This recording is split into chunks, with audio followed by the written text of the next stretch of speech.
नमस्कार दोस्तों, मैं अंकुर उपाध्याय स्वागत करता हूं आप सभी का आपके अपने YouTube channel share market analysis में। दोस्तों, यहां पे आप सभी के साथ बात करने जा रहा हूं अदानी विलमार के स्टॉक के बारे में।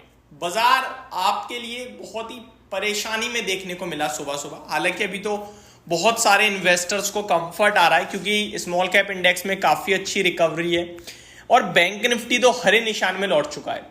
मिड कैप इंडेक्स भी कोई ज्यादा नीचे नहीं रह गया है और निफ्टी सेंसेक्स में भी हल्की हल्की रिकवरी है। तो सब कुछ न्यूट्रल लगने लगा है अब थोड़ा थोड़ा कि ठीक है यार, इतना तो बाजार में एक तेजी वाले बाजार में थोड़ी बहुत डिप तो बनती है और 1% के डिप के लिए भी अगर हम तैयार नहीं है तो फिर हम कैसे ही पैसा बनाएंगे। लेकिन अदानी ग्रुप के स्टॉक्स में, स्पेशली अदानी विलमार में, कोई डिप का नामो निशान नहीं है। रॉकेट की रफ्तार से भाग रहा है। 310 315 वाला 370 रुपए हो चुका है। और ये वो स्टॉक है दोस्तों जो रिसेंटली आपके साथ डिस्कस किया हुआ है, जहां पे आपसे कहा है कि भैया लेके बैठे रहो, अब तो बेचने का मतलब बनता ही नहीं है। आपने नंबर्स देखे, आपको क्या दिक्कत लगी? कोई भी तो नहीं लगी होगी। आप अर्निंग पर शेयर बढ़ते हुए दिख रहे हो। जो स्टॉक कल तक आपको 250 के पीई पे दिख रहा था, प्राइस 10% बढ़ा है लेकिन वैल्यूएशन 91 का पीई हो गया। क्यों हो गया? क्योंकि अर्निंग्स वापस आ गई। मैंने कितनी बार ये कैलकुलेशन समझाई है कि आपका शेयर वही है लेकिन आपकी अर्निंग खत्म होने के चलते आपका वैल्यूएशन हो गया महंगा। पीई, अर्निंग पर शेयर कम हुआ तो पीई ऑटोमेटिकली महंगा हो गया। तो ये कारण था। लेकिन इस कंपनी में वापस से जो चीजें देखी हुई थी वो वापस जरूर होंगी, ये मैंने आपके साथ कहा था। और अब देख लीजिए आप, स्टॉक 379 पे और बड़े वॉल्यूम्स के साथ रैली आ रही है। अगर कोई सोच रहा है ना बस बहुत हो गई तेजी, निकल जाओ, बढ़िया है, मौका मिल रहा है, मैं बता रहा हूं सबसे बड़ी गलती कर रहे हो। आपने खराब 2 साल जो निकले हैं उसमें तो होल्ड कर लिया, लेकिन अब जो आने वाला 1 साल अच्छा आने वाला है उसमें आप होल्ड नहीं कर पा रहे हो। मैं आपको बोल रहा हूं, मैंने अभी जब नंबर आए थे इस दिन 340 था, मैंने आपसे कहा था 450। मैं आपसे कह रहा हूं कम से कम 450 तक तो रुको यार। उसके बाद फ्रेश व्यू बनाएंगे, फ्रेश चीजों को देखते हुए। तब तक Q2 के नंबर्स भी आ जाएंगे। Q2 के रिजल्ट्स के बाद 60 के पीई पे उपलब्ध होगा ये कंपनी का शेयर। कितने पे? 60 के पीई पे। शेयर का प्राइस नहीं घटेगा, वैल्यूएशन घट जाएंगे क्योंकि अर्निंग्स बढ़ जाएंगी और शेयर का भाव 400 के करीब हो सकता है। ये पूरी कैलकुलेशन मैंने आपके साथ डिस्कस करी हुई है। तो अदानी विलमार अभी डेफिनेटली एक होल्ड स्टॉक दिखता है मेरे को और बहुत अच्छे वॉल्यूम्स के साथ चल रहा है। 50,000 करोड़ का मार्केट कैप टच करने के लिए तैयार है। जिस हिसाब से ऊपर आ रहा है ना, स्क्रीन पे जो तेजी बन रही है, ऐसा लग रहा है कि ये स्टॉक 400 रुपए तो बहुत जल्दी होने के लिए तैयार है। तो आराम से बैठे रहो लेके, सिर्फ इतना ही कहूंगा। वन मोर थिंग दोस्तों, डीवीज लैब 5000 फाइनली आज दिखा दिया स्टॉक ने, तो सबको मुबारक हो।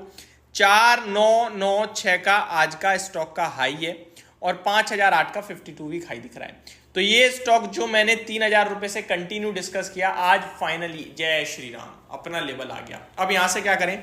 कल रिजल्ट आने वाले हैं, रिजल्ट को देखने के बाद ही डिसाइड करेंगे नंबर्स कैसे आते हैं कैसे नहीं आते। बाकी फार्मा कर तो बहुत अच्छा रहा है, hope for the best, result अच्छे आ रहे हैं। अदरवाइज खराब भी आते हैं तो वापस 4500 रुपए तक आ सकता है, उससे नीचे नहीं दिखता मेरे को। और स्टॉक अभी हमारा अगला टारगेट कल रिजल्ट्स के बाद 5500 हो जाएगा जहां तक मुझे लगता है, अगर नंबर्स ठीक रहे तो एक और आपके लिए कॉन्ग्रेचुलेशंस थे। अब अदानी ग्रुप पे बात कर रहा हूं तो डेफिनेटली काफी सारे इन्वेस्टर होंगे जो अदानी पावर के बारे में भी जानने चाहते होंगे। अदानी पावर में भी आपसे सिर्फ इतना ही कहूंगा, बैठे रहो। अभी एक क्वार्टर की दिक्कत और है आपके लिए, एक क्वार्टर रिजल्ट्स और आपको खराब दिखेंगे ईयर ऑन ईयर बेसिस पे। खराब नहीं दिखेंगे, एडजस्टेड नंबर था लास्ट ईयर का, अभी आपके लिए एग्जैक्ट नंबर आ रहा है इसलिए आपको खराब दिखेगा। अदरवाइज बहुत ही शानदार स्टॉक है, कोई दिक्कत नहीं है। तो चाहे अदानी विलमार हो या अदानी पावर हो, दोनों स्टॉक को होल्ड करना ही बनता है और वही मैं आपके साथ कहता आ रहा हूं और वही मैं अभी भी कहूंगा। आगे निफ्टी की बात करूं तो ये अभी नॉट वॉट डिस्कसिंग है दोस्तों। अभी आपके लिए ना इसमें तेजी ना मंदी, अवॉइड करें। इनफैक्ट क्लोजिंग के समय अगर ये 24,800 के नीचे बंद होता है तो मतलब 100 में से 40% नेगेटिव है। 24,750 के नीचे बंद होता है तो 100 में से 80 नंबर नेगेटिव हो जाएगा, 80% आप कह सकते हो। और 24,725 या 700 के नीचे बंद हो गया तो 24,400 जा रहा है, ऐसी गुंजाइश बन जाएगी। और 24,825 के ऊपर की क्लोजिंग आई तो फिर तो कोई इशू ही नहीं है, फिर तो लॉन्ग पोजीशन में ही बैठने में फायदा है। लेकिन अगर मैं ग्लोबल मार्केट्स में अभी देखूं तो बहुत प्रॉब्लम दिख रही है। ये सारी चीजें मैं इस वीडियो में अभी इसलिए डिस्कस कर रहा हूं क्योंकि इसके बाद सीधे हम लोग मंडे खुलेंगे और अगली वीडियो मेरी 3:30 आएगी पोस्ट मार्केट।